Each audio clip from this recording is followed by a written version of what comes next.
Thank you very much. So this is based on our joint work with the other with the other three co-authors.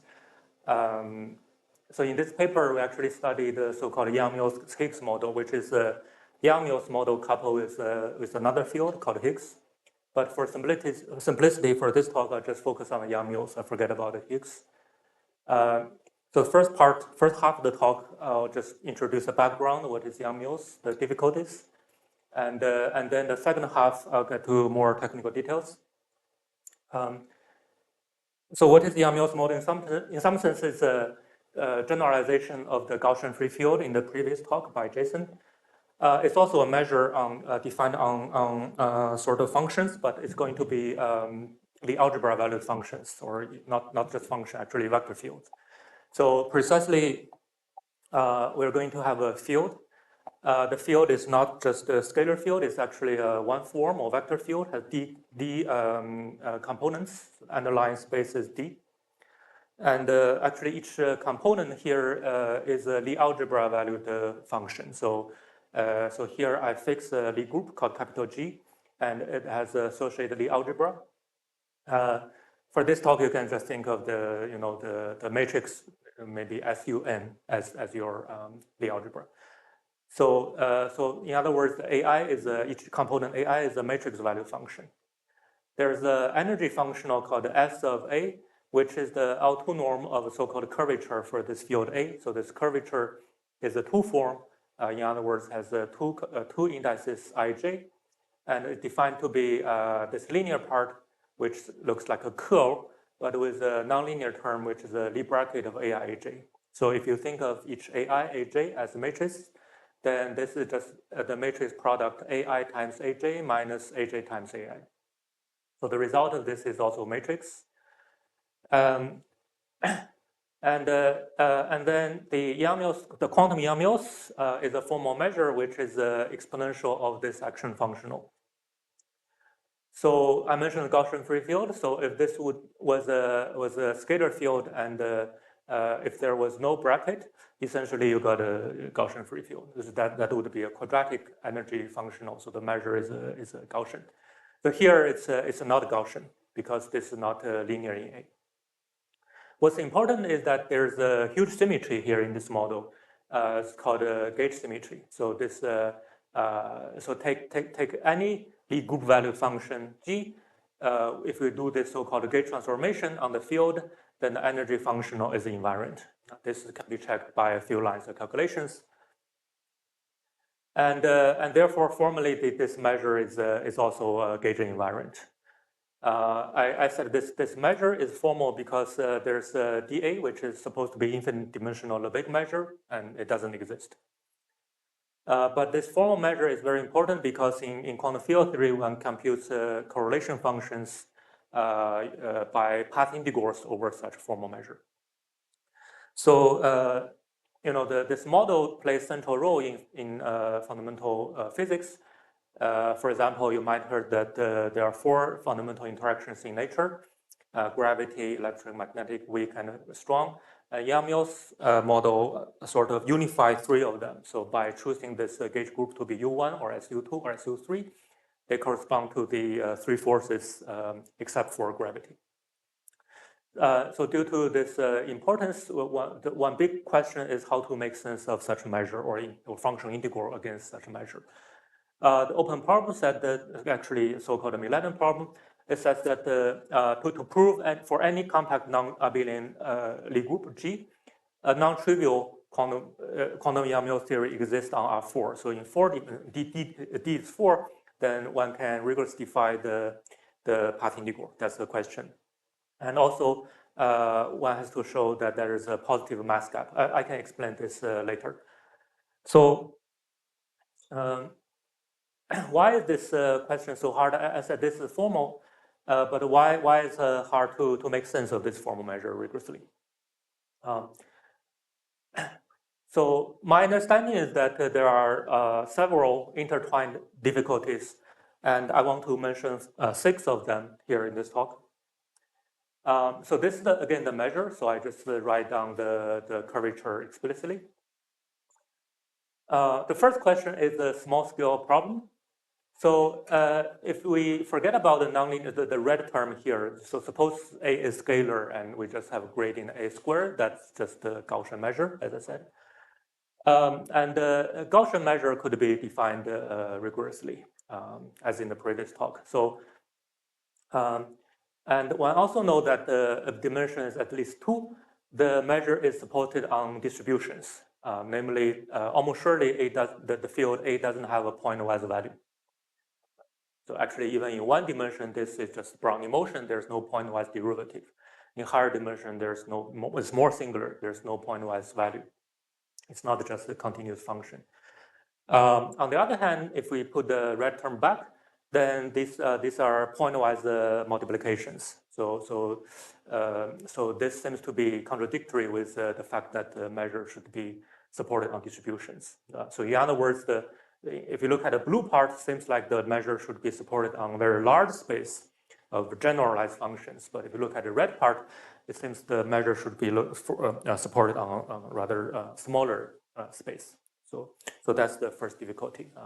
So in other words, at small scale, the field is very rough. Oscillation is very, very huge. So that's why it's a generalized function. But this is a difficulty for general quantum field theory, and not just Yang-Mills. What's special for Yang-Mills is there's a gauge symmetry with infinite dimensional. So to be a probability measure, it has to be a measure on the quotient space, not on the space of field A. So one has to make sense of a certain quotient space, the space of all such fields, modulo the gauge transformations. But then it's in the singular setting, it's not clear. It's not even clear what does this mean, because the gauge transformation defined like this, which also involve pointwise multiplications. So it's defined for smooth fields A.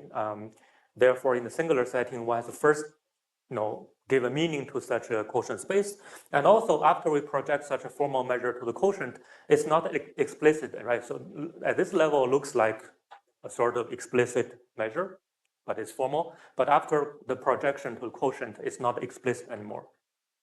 So what is that measure? It's the difficulty.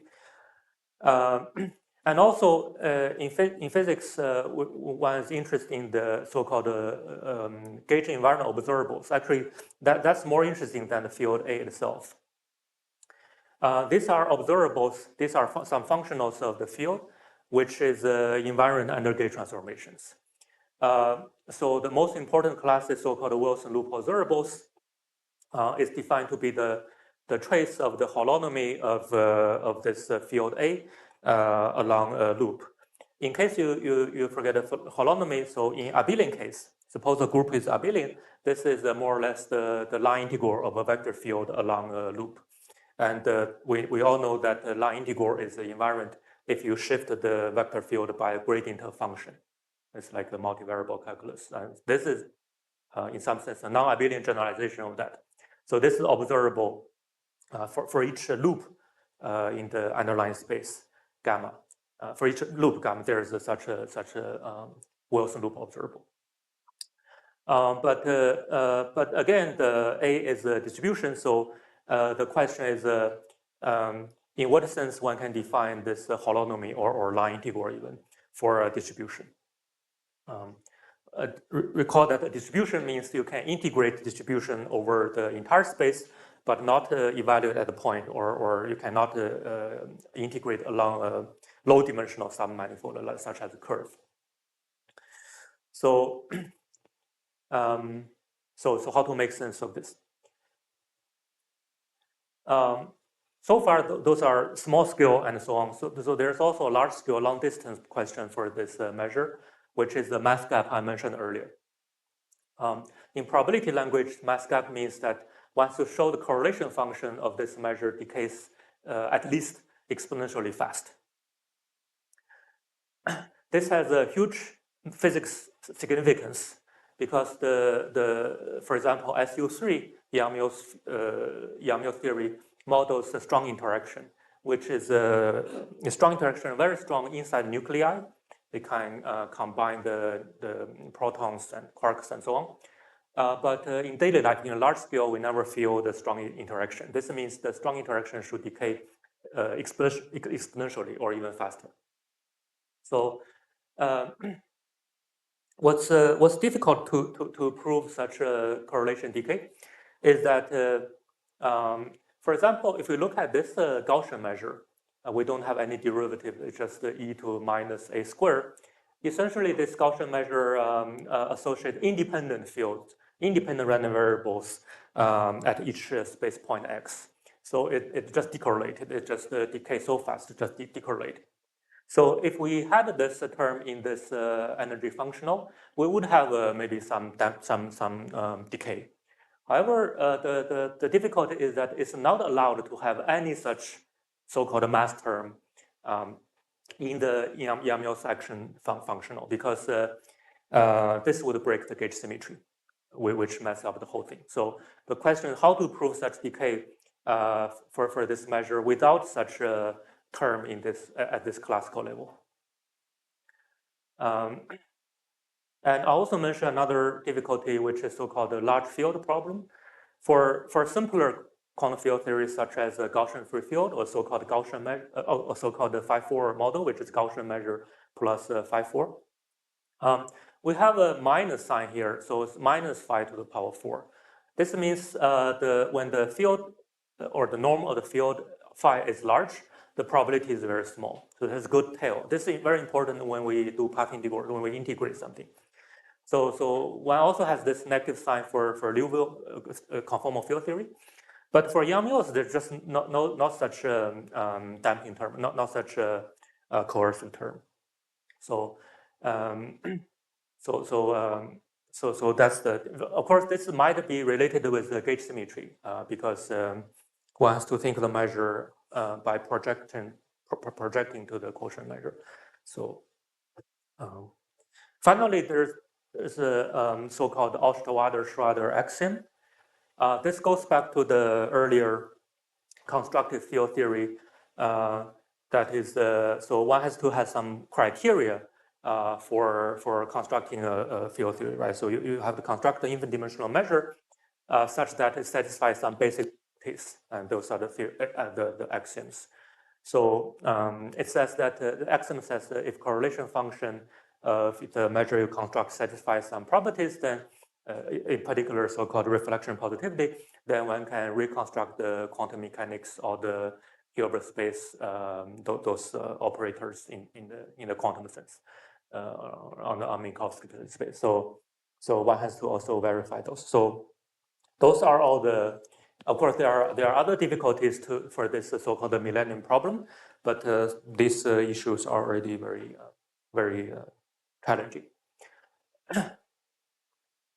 Okay, so the earlier results of this, of course, incomplete list for names.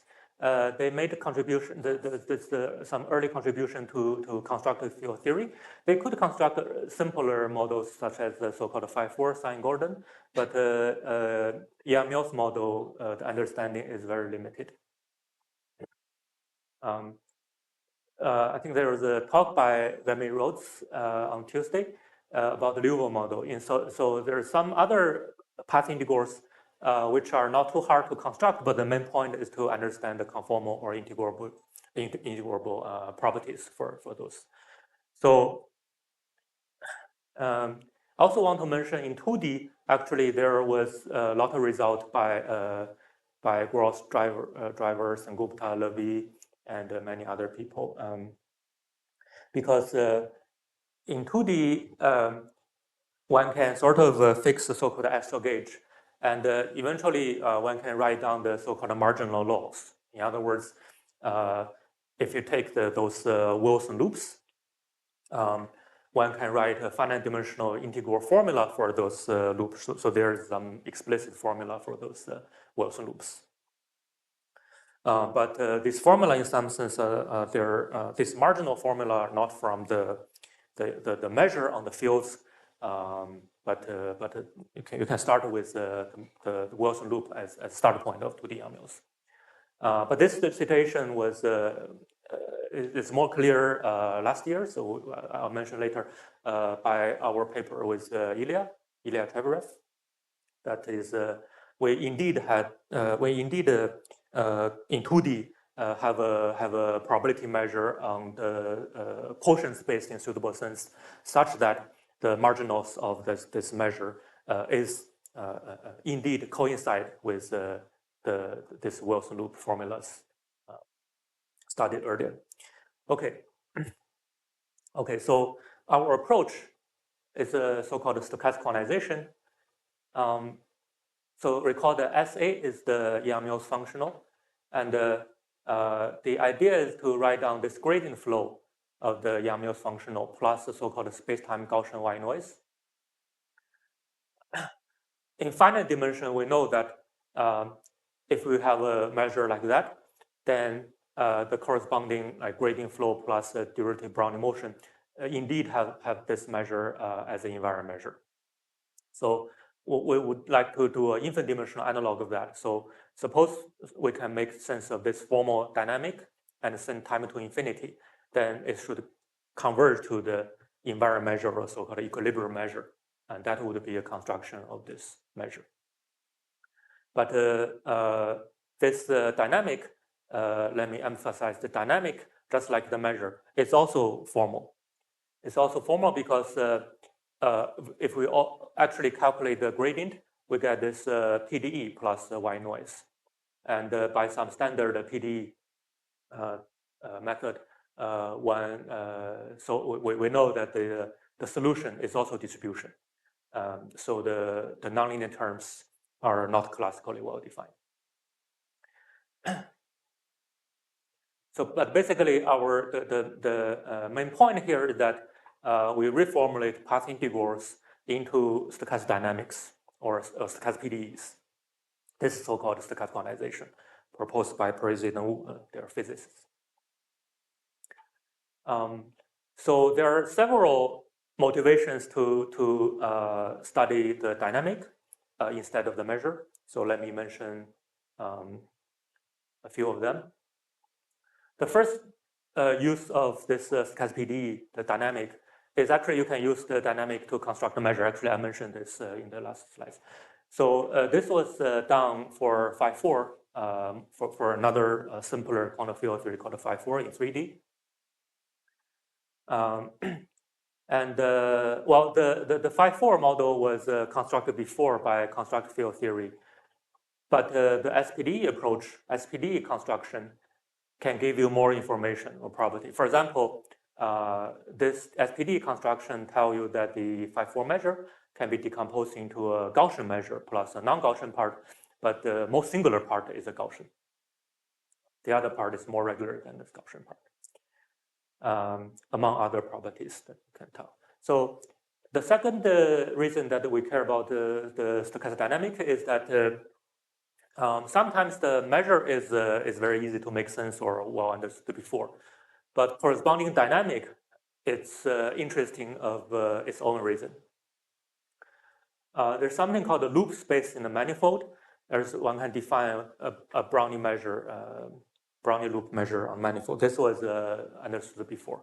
It's in some sense also a quantum field theory called a one-dimensional sigma model. But the corresponding dynamic is extremely interesting, has many symmetry properties and a generalized Carter-Parisi-Zhang equation, and so on. For Liouville or hard-dimensional Liouville models, there are also very interesting stochastic geometric flows. And another direction is maybe you have the measure in the quantum field, but one can study the property, one can prove many properties of such measure or symptotic property using the dynamic. For example, in physics, you might know that you can do a perturbative expansion for quantum field theory. And this expansion is not convergent, but it's asymptotic. We give a new proof of this using stochastic PDE. So basically, we can use very sharp bound from SPD to bound the remainder in the perturbation theory. Another direction, so-called large N problem, where you have, instead of one field, you have N interacting field. And the question is what happens as N goes to infinity. So Um, if we turn to the dynamical picture, then you might know there's a so-called mean field limit technique for a dynamic, the so-called McKean-Vlasov limit. Those techniques, we can apply those to study the measure. I can mention in the end that on the lattice, actually, we can also prove some result under the so-called strong coupling assumption for Yang-Mills using the dynamic. Okay, so this is sort of a, so let's come back to the Yang-Mills model. As I said, by some basic PDE argument, we can see that we should expect the solution to be to have regularity slightly below 0. That's the same regularity as a Gaussian free field or log correlated field. So this is worse than being a continuous function. So it's a distribution, and if dimension 3, we would expect the solution to have regularity below minus one half, which is even worse than 2D. So so this reflects the small scale problem for the measure. I'd actually just remind that such a lack regularity was the first issue in the even back to Ito when he wanted to define the stochastic OD. But 10 years ago, Haier developed theory of regular structures which exactly deal with this sort of issue. And one can use this theory to give a local solution to a large class of renormalized solution, large class of such equations in the subcritical dimensions. For Yang-Mills, subcritical is d less than 4. Okay, so our paper is in 3D. However, what's more interesting for Yang-Mills is that what's really new here is that besides dealing with the small scale singularities, just local Walpoleness of this equation, we must also understand the gauge symmetry in this dynamic, and also give a notion of gauge environment observables in this singular setting. Okay, so let me give the main result. In the main result, maybe I would say, so all these issues, there's in some sense a common philosophy. So we don't work with classical space.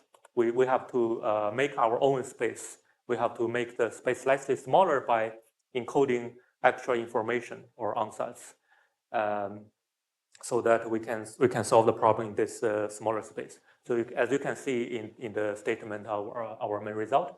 So our main result has 2 parts. The first part is a deterministic construction. The main goal is to give a notion to the quotient space in the singular setting.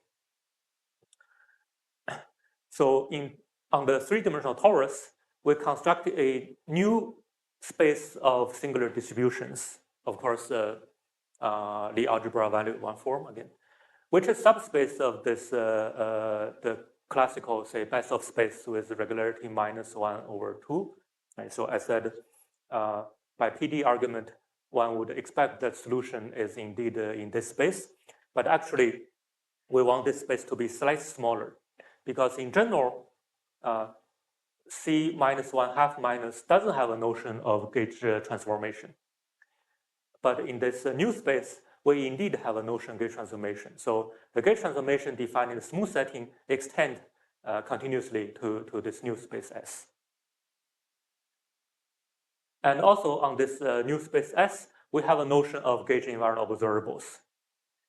In other words, if 2 elements in this space are gauge equivalent, then they have so for any loop, their regularized Wilson loops are the same. Okay, so we have a notion of regularized Wilson loops, and this collection of invariant observables is rich enough to separate orbits. In other words, if 2 orbits are different, then you can always find at least one loop such that 2 Wilson loops are different. So it's rich enough. So this is the first part. I'll give more details. I'll explain each sentence later. And then the stochastic part of our construction is that there's a so for our stochastic Yang-Mills equation I showed earlier, there's a family of renormalized solutions. So I'll tell you what family means later. And among this family, there's a unique one, which is a gauge covariant or equivariant. And this gauge covariance property is important for us to project the solution of the stochastic PD to the quotient space. So that's the final goal, final object we construct in this part. Eventually we get a Markov process on this quotient space. Actually, this is our result in 3D. In another paper, another two papers, we consider 2D. In 2D, we got a stronger result, actually. In 2D, we know that the dynamic exists for any long time, and there's a unique invariant measure called mu ym on the quotient space. And that's really the measure we were looking for. That's indeed the Yang-Mills measure on the quotient space. And we could also show the Wilson loops, the Wilson loop marginals for this measure indeed coincided with the earlier construction of driver, Levy, and so on. But this is not done yet in 3D. Okay, so this is essentially the first part. So this is our main result. And now let me get to more details. So I'll start with the deterministic constructions.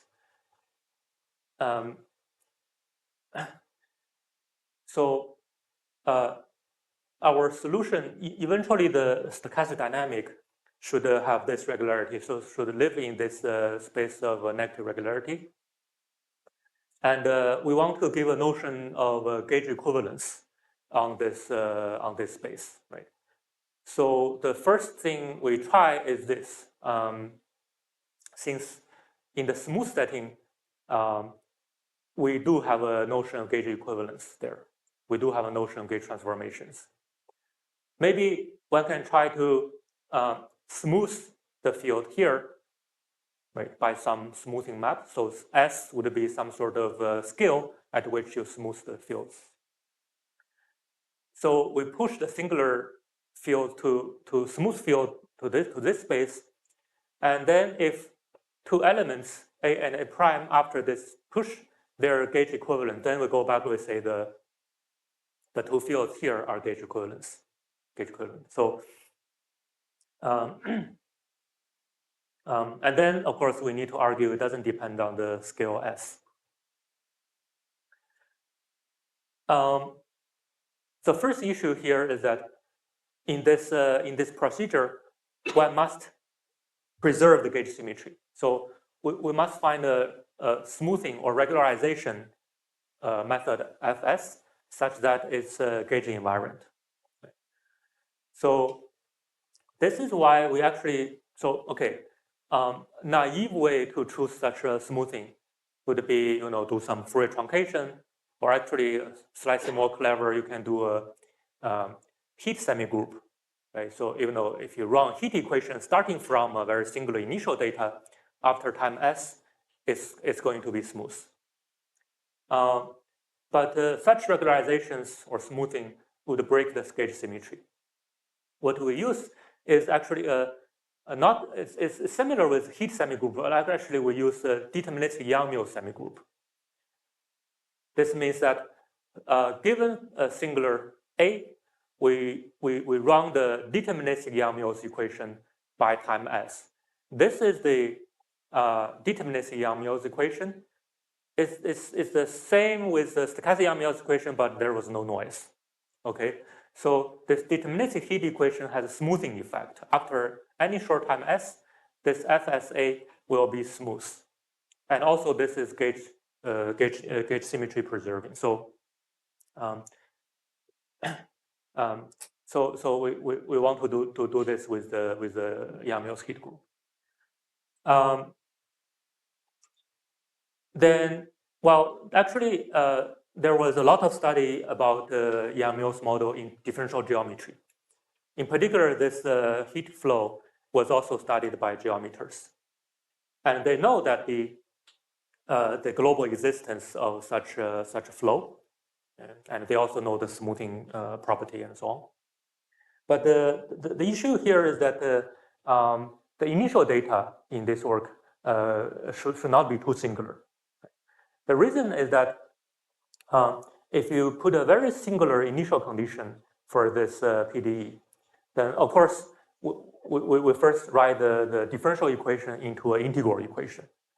So integral equation means you write this equation as an integral over time of heat kernel, of ADA, and so on. But this ADA term is going to be problematic if the initial condition is two singulars, like a -1/2 minus. Why is that? Because the time integral of this term, of course, this term involves the evolution of initial condition, which is just the heat semigroup of the A, right? So of course, plus other nonlinear terms. In order to bound this term, the most natural idea is to bound the L infinity norm in PDE, because L infinity norm of the product is bounded is just L infinity norm of each of them. And by scaling argument, if A scale like a -1/2, the derivative of this scale like a -3/2, so the entire thing scale like a -2, but the parabolic equation so scale like maybe -1 in time. Okay, so if you know some PDE, this is easy. But then this is not integrable at s equal to 0. So this regularity -1/2 exactly the borderline of starting this as an initial condition for this. So that's why we actually look at a smaller space called S earlier. So we define a new space.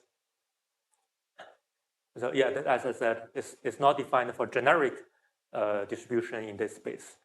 We define this new space S, which encodes actual information. The actual information is the following. So instead of bounding our infinite norm, we sacrifice some spatial regularity, but again some time integrability.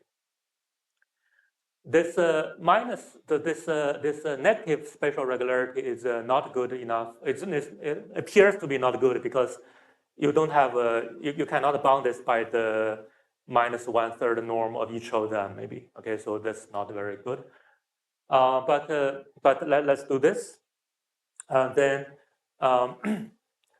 we can indeed show that if this ansatz is satisfied, then there's no other issues for running this deterministic heat fluid. So this Fs is well defined.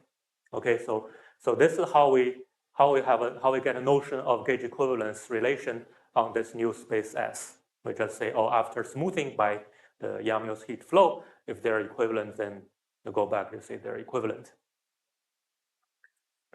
Okay, so that's fine for at the deterministic level, but eventually we should show that when we deal with the stochastic DE, right, that's our ultimate interest in. So the stochastic Yang-Mills equation, the solution is not just in this C -1/2, but also in this space S. If this actual information too strong, in other words, if the S was too small, then maybe eventually you could not solve the stochastic DE in this space S. But turns out that eventually we can still solve the stochastic DE in S. Roughly saying that the reason is the following. Eventually, we know that the stochastic PDE, the solution has two parts. It's a singular Gaussian part plus a more regular non-Gaussian part. For the singular Gaussian part, we can verify this condition by proving a Kolmogorov criteria. Okay, we can prove, you can think of this as a norm, right? So you say you define the S, which is extension of smooth functions under such a norm. Norm just means you divide this by the right-hand side and take the sup. So so once we have such a norm, we can cook up a Kolmogorov criteria, the moment criteria, and verify the Gaussian part in this solution actually satisfy the Kolmogorov criteria. And for the non-Gaussian remainder in this solution, actually we have this embedding result. So if the regularity is slightly larger, slightly better, then it can be embedded into this space. Right? So the other part of the solution actually in this space. Okay. And then on this new space S, we also have a notion of regularized gauge invariant Wilson loop, which is you just take the formal definition of the Wilson loop, the trace of holonomy along this loop gamma, but we actually take this singular field A and run this Yang-Mills heat flow by time S, and then throw this into the definition of the Wilson loop. Constructing this gauge invariant observable turns out to be very important later, so I'll explain later. So this was the deterministic construction of our underlying space. This is the state space of our Markov process. So now the stochastic construction. So now we were going to look at a nonlinear stochastic PDE. So let's look at a toy model, which is just A squared. There's no Yang-Mills. If you know some physics, some quantum field theory, this so-called perturbation theory. Basically, you know how to deal with the linear part, and then if there's a nonlinear term, you just expand it in this term. So you can expand the solution in a power series in lambda. And this is only formal because this series is not convergent. But then one can actually solve this terms one by one. So the first term is just linear, and the second term you start to see some Gaussian. Yeah, the first term A0 is Gaussian, and then the next order you start to see some square of Gaussian, and then maybe you heard about the Gaussian multiplicative chaos or something in the previous talk. So just like there, you have some nonlinear operation on Gaussian field, then one has to renormalize this. So in perturbation theory, every order is explicit. You know it's Gaussian, you know it's quadratic in Gaussian, and so on. So we know which part of the moments are divergent and which part we need to subtract. Okay. But instead of this formal treatment in Martin-Harris theory of regular structure, one can rigorously give a notion of a renormalized solution to this equation. So roughly speaking, the idea is that so around each space-time point, one has some a priori knowledge about the behavior of the solution. So in neighborhood of each space-time point, one approximates the solution by a sort of Taylor polynomial, but it's a stochastic Taylor polynomial, stochastic Taylor basis, and these stochastic Taylor bases are very similar with the objects in this perturbation theory. But now everything is convergent, everything is rigorous. So I don't have time to explain this theory, but you can think of this as black box. Okay, so we can apply this idea to this theory to the Yang-Mills model, and the output is that in 3D, we start with a sequence of smooth noises, right? So we first so this was our rough noise, the white noise. We do a modification, we do a convolution with we sort of smooth out. We do a convolution with a modifier at scale epsilon, and then this noise becomes smooth. So we look at the smooth equation,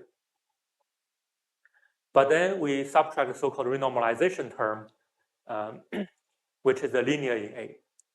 So in 3D, this C epsilon has to diverge like 1 over epsilon. So that's called the renormalization. So one has to add this divergent term such that as epsilon go to 0, the solution actually convert to a well-defined non-trivial limit. Okay, so in the main result, I mentioned that we have a family of renormalized equations. We have family because I said the C epsilon diverge like 1 over epsilon. But if you choose 1 over epsilon plus a finite constant like 5 or 8, then the solution also converge. So they converge to different limits. This is a typical situation in stochastic analysis, right? So in the first course of probability, there's Ito versus Blanovich, and actually there's a one parameter family of interpretations of even stochastic ODE. So it's similar here.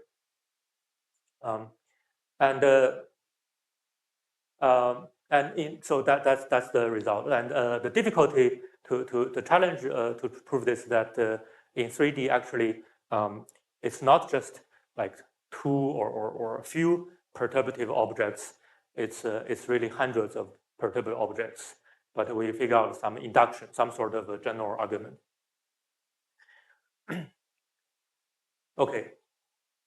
Moreover, so first we know that there are suitable renormalizations such that the solution converges to non-trivial limit. Moreover, we know the following information. I mentioned this earlier when I said why the solution A is actually in the space S of our state space, right? So we have this decomposition.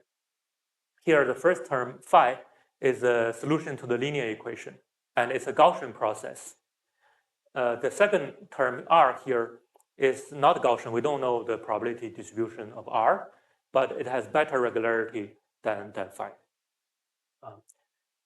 So thanks to this decomposition, we know the solution A is in the this very non-trivial space S in this space, because for Gaussian part we can verify a Kolmogorov criteria and shows that Gaussian part is in S. And the other part has better regularity, which automatically embedded into S. And again, knowing that the solution is in the space S is super important because S has a notion of gauge equivalence. So that's the next theorem. That's the next thing we want to do. Right? So we want to show that not only we have a notion of solution to this equation, but a solution has a gauge covariance property. So among those family of choices of renormalization, there's a unique choice of the renormalization such that the following gauge covariance property is true, which says that if you have two initial, the zero means time zero, so if time zero, two fields are gauge equivalent, then after time t, they're gauge equivalent in law. So in other words, the process, the stochastic dynamic, doesn't depend on the representative element you choose from the starting orbit. I can project the process into the quotient space and get a Markov process there. Okay. So what do I mean by in law? So elementary analog of this is the rotation invariance of Brownian motion. So here the rotation, these are the orbits of the rotation, so they're just spheres. And if we start two Brownian motions from the same orbit, then pathwise speaking, maybe after time t, they're not in the same sphere, unless you couple them. But if you project the two Brownian motions to the quotient, to the space of spheres, then of course we get the Bessel process. So the Bessel process lives on the quotient. So here what we do is infinite, very nonlinear analog of this. So how do we get this property? How do we prove this property? Okay. First, suppose there's no noise, then it's much easier to do this. So how to do this for Brownian motion? Well, basically you just find the rotation by hand and just move this here, right? So we want to do a similar thing. So here, these are the gauge orbits, and we start from two gauge equivalent initial conditions. They differ by this gauge transformation G0. We want to show that after time t, they're gauge equivalent. And now suppose there's no noise, just the Yang-Mills equation without noise. What we do is we can just, maybe you can just explicitly define a gauge transformation which maps this one to that one, right? So at time zero, we already know there's a gauge transformation G0 which maps this one to this one. At time t, actually we can find a gauge transformation called G, and turns out that G also satisfies PDE.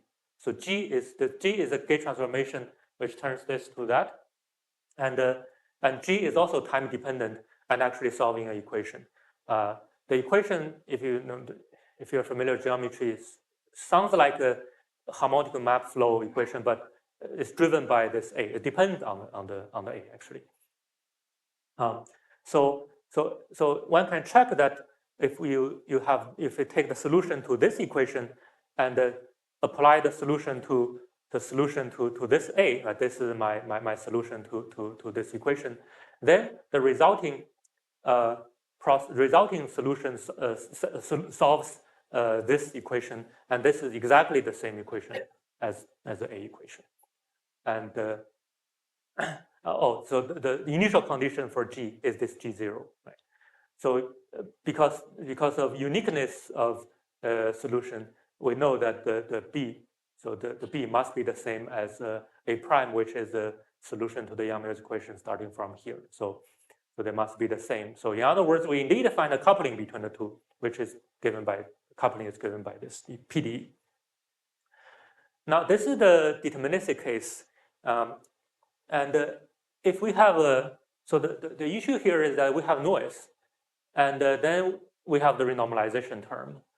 These two terms. So if we run the same argument, the same thing didn't happen. That doesn't happen for these two terms.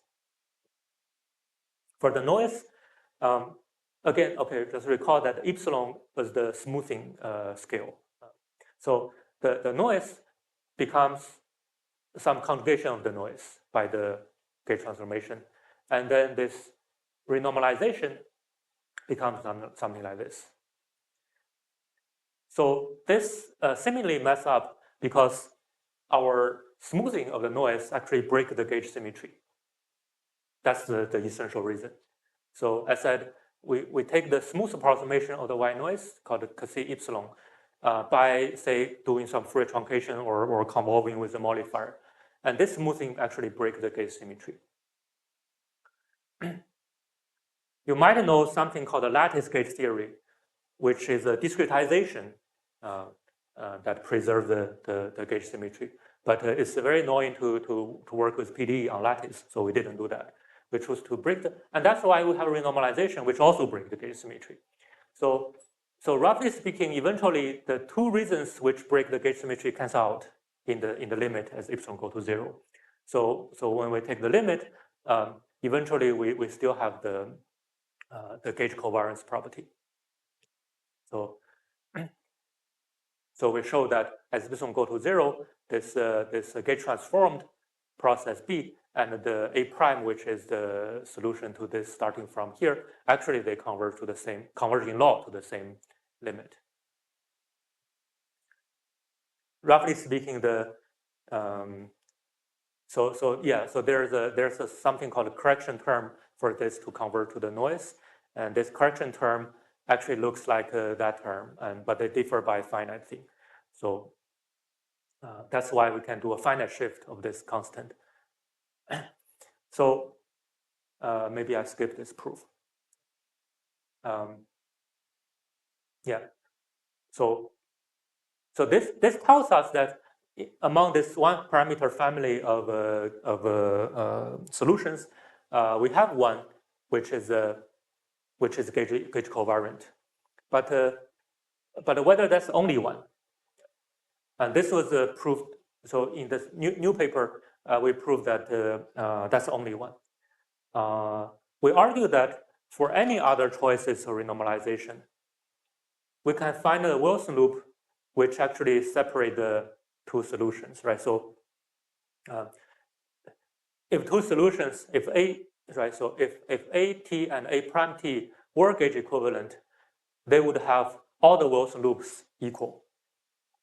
But for any other choices of renormalization, we can show that the AT and A prime t are not gauge equivalent by finding a Wilson loop observable which differ them. And constructing such a Wilson loop use some other ideas from sub-Riemannian geometry. I'll skip this. Okay, so eventually we get a process over the quotient space, and story is more, of course, more subtle. That is, you know, um, since at this level we have a local solution, the existing time of this solution, whether it depends on the representative element from the orbit, right? So we eventually we need to argue that suppose you start from here, right? So you can run the solution up to a certain stopping time tau 2. Suppose the norm of the a tau 2 is already very large. We can jump to a gauge equivalent field which has smaller norms and continue again. So eventually we have a notion of maximum existing time for the Markov process on the quotient space. Now, open problem now is that in 3D, whether this maximal existing time is as long as you wish. So that's not known in 3D, but in 2D, actually in the paper with Chavirev, we indeed know that the process exists, the process on quotient space exists for all time, and the argument was similar with Professor Funaki's talk yesterday, that we use because the 2D invariant measure, we have some knowledge, and then we can use the Bourgain's argument. And fortunately, we are in finite volume here. So finite volume, we have a strong failure and a full support property. Yeah. So, so as I said, so we can discretize the model, and a so-called strong coupling regime. We can use log Sobolev to prove. We can prove log Sobolev and use the time mixing property to prove a spatial mixing property that gave us the mass gap at strong coupling. But to pass from lattice to continuum, we need a weak coupling. So we have some partial result of mass gap using the dynamic. So I already mentioned the global solution to in 3D is now an open problem. And I mentioned one of the 6 difficulties in my understanding is the large field problem. So this amounts to control the norm of the field when time is large. Some initial progress was done for a simpler model in 2D by Brinman and Hao. And now 4D, we even don't have a local solution. So because 4D is so-called marginal dimension in regular structure. And then our mass gap result now only holds on the lattice for strong coupling. So whether it holds for all couplings, that's another open problem. The last open problems are both related with a renormalization group heuristic by physicists. So physicists have some heuristic which said that these two must be true, but we don't know how to make rigorous. Okay, thank you.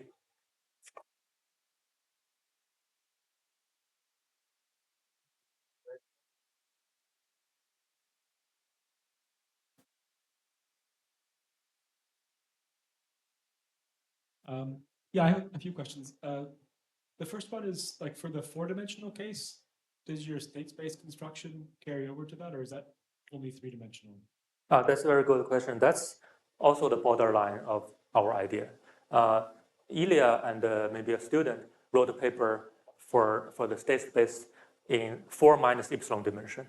So there's a so in 3 dimension we need to encode the extra term, but when the dimension you can cook up a fractional dimension with dimension close to 4, there are more and more terms to want to encode into the ansatz. So in 4 dimension there would be infinite many, I think. Okay, and yeah, one other question is, of your 6 difficulties from the beginning, which one would you say is the most serious? You had 6 problems. Yeah. Which of the is there one of them that if you were to overcome everything? Depending on which problem, right? So for the global solution in 3D, the problem is the large field one. Oh, okay. Right. So the problem in 4D, now we even don't have a local solution. So that's the problem of small scale. So the reason that we can solve this local solution problem below 4D is that by a simple scaling argument, we can see that at small scale, the behavior is dominated by the Gaussian field. This cannot be seen at 4D. At 4D, it cannot see this by a simple scaling, but the so-called renormalization group argument again tell you that essentially a small scale is essentially Gaussian. That's so-called asymptotic freedom. So phi4 and QED and so on, those models didn't have this asymptotic freedom property, but now I believe Yang-Mills should have this property. Maybe one final one. So do you think like in 5 years or something, you'll know that the solution exists for all time in 3 dimensions? Or do you have any predictions? Yeah, I don't know. Maybe, okay, first maybe we need to work faster than AI. So then,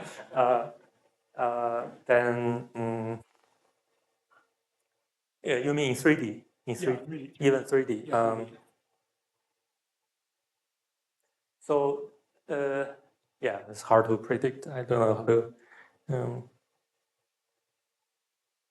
Yeah, so I think for now I'm more interested in this kind of, you know,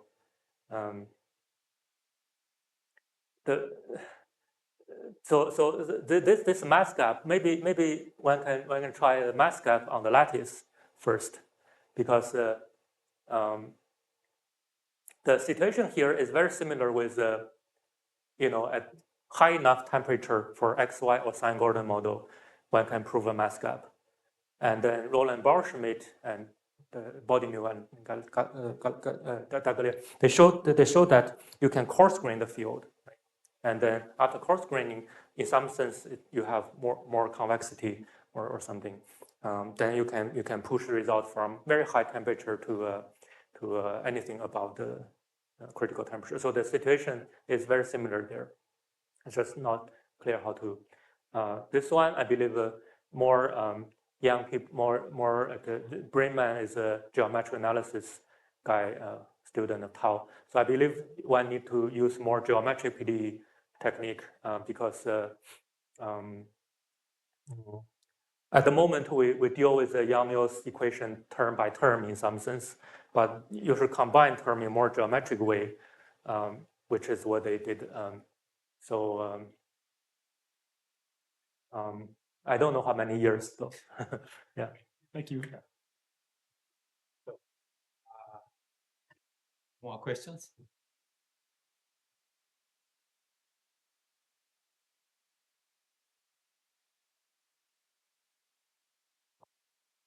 So you say that below 4D, the state space is known. But okay, now if I apply the general results or local workforceness for relative structure to this 4 minus epsilon problem for Yang-Mills, yeah, I think there are still a lot of things to do, no? Or you need to check that. Right. So the deterministic part was a sort of paper by Ilya and the student, I think. Yeah. Okay. But you mean the deterministic? Okay, the state space. Yeah, but the stochastic part, the stochastic PDE, I guess it will be very interesting to find a gauge invariant notion of 4 minus epsilon, right? So you can put a fractional Laplacian, but it's not clear whether it's gauge invariant. Okay. Right. So how to define the model? I think that's the. Yes, because as you stress that when you modify the noise, you break the gauge invariance. Yeah. So if you put some different fractional Laplacians, in the same way, this could break gauge invariance.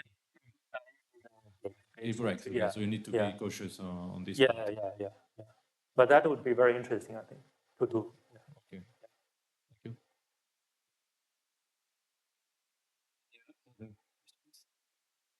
Okay, so if not, let's thank Hao Shen again.